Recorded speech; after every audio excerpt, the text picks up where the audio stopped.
எல்லாருக்கும் வணக்கம்ங்க. என் பேர் மேகாஸ்ரீ. நான் 5வது படிக்கிறேன். எங்க ஊரு உத்தாரபாளையம். இதுதான் என் குலதெய்வம் கோயில். கந்தசஷ்டி கலைக்குழு கும்மி எங்க நடந்தாலும் எனக்கு பேசுறதுக்கு ஒரு வாய்ப்பு கொடுப்பாங்க. நான் அவங்க மேல வச்சிருக்கிற அன்புனாலையும் அவங்க என் மேல வச்சிருக்கிற அன்புனாலையும் நான் அன்பை பத்தி தானே அவங்க கிட்ட பேச வந்திருக்கேன். இந்த உலகத்திலேயே விலை உயர்ந்த பொருள் எது தெரியுங்களா? 1.5 லட்சத்துக்கு விற்கிறதுனால தங்கம்னு சொல்லிடாதீங்க. ஏன்னா அத கூட காசு கொடுத்து வாங்கிக்கலாம். ஆனா காசு கொடுத்தா கூட இப்ப யார்கிட்டயுமே வாங்க முடியாதது அன்பை மட்டும்தாங்க. உதாரணமா ஒரு குழந்தை காலையில எழுப்பும் போது எருமை மாலை நேரமாச்சு சீக்கிரம் எழுந்து அப்படின்னு சிடு சிடு நேரமோட எழுப்புறோம். அதுவே அவனை கண்ணே மணியே கொஞ்சம் கனிவாக எழுப்பி பாருங்களேன். அவனும் நல்லா பணிவா நடந்துக்குவா. செல்லம் கொடுத்து சோறு ஊட்டிய காலமெல்லாம் போய் இப்ப செல்போனை கொடுத்து சோறு ஊட்டுறீங்க. இதுக்கெல்லாம் யார் காரணம்னு நீங்களே யோசிச்சு பாருங்க. இதுக்கெல்லாம் யார் காரணம்னு நீங்களே யோசிச்சு பாருங்க. கொடுமைன்னு கோயிலுக்கு போனா அங்க 2 கொடுமை ஜிங்க ஜிங்கன்னு அடிச்சான் அப்படின்னு பாட்டி சொல்லுவாங்க.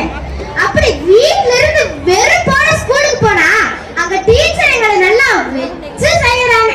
அவங்களுக்கு யார் சொல்லி கொடுத்தாங்களோ கடுமையா நடந்துட்டாதான் கடமையை செய்ய முடியும்னு 10 வயசுல ஆரம்பிச்சு 10வது 12வது முடிக்கிற வரைக்கும் நாங்க படம் பாடி இருக்கே.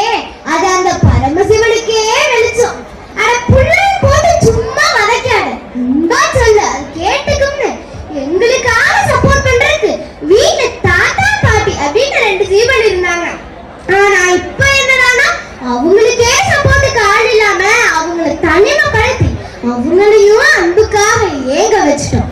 அடுத்து நம்ம அதிகமா வன்மத்தை கொட்டுறது யார் மேல தெரியுங்களா? நம்ம இளைஞர்கள் மேலதாங்க. எங்க என்ன தவறு நடந்தாலும் பழி என்னமோ நம்ம இளைஞர்கள் மேலதான். அதே சமயம் எங்க என்ன ஆபத்து நடந்தாலும் உடனே ஓடோடி வந்து உதவுறதும் நம்ம இளைஞர்கள் தானுங்க. சில இளைஞர்கள் தடமாறி போறதுக்கான காரணம் கூட அவங்களுக்கான அன்பு சரியா கிடைக்காததுனாலதாங்க. அன்பா சொல்லி பாருங்களேன், அவங்க பொறுப்பா நடந்துக்குவாங்க. வெறுப்பா காட்டிங்கன்னா வெறுப்பாதான் நடந்துக்குவாங்க. நம்ம மோகன இளைஞர்கள் இருக்கிறதுனாலதான் இந்த பாரம்பரிய கலையெல்லாம் மீண்டு கொண்டு வர முடியும் இல்லைங்க.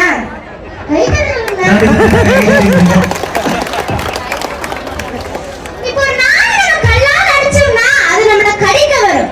அதுவே தடவி கொடுத்தா நம்ம காலையே சுத்தி சுத்தி வரும். ஆக ஒரு மனிதன் மனிதனாக இருப்பதற்கு ஒரு உயிர் மேல் வைக்கும் அன்பு மட்டுமே போதுமானது. ஏசி ஷோரூம்ல அவங்க சொல்ற விலைக்கே பொருளை வாங்கிட்டு அவங்களுக்கு டிப்ஸ் வேற கொடுத்துட்டு வரோம். ஆனா இங்க தேர் திருவிழால கடை போட்டுக்கிற வியாபாரிங்க கிட்ட கோபமா கத்தி கத்தி பேரம் பேசுறோம். இவங்களுக்கு உதவுங்க. ஏன்னா இந்த உலகத்துல எதுவுமே நிரந்தரமானது இல்லைங்க.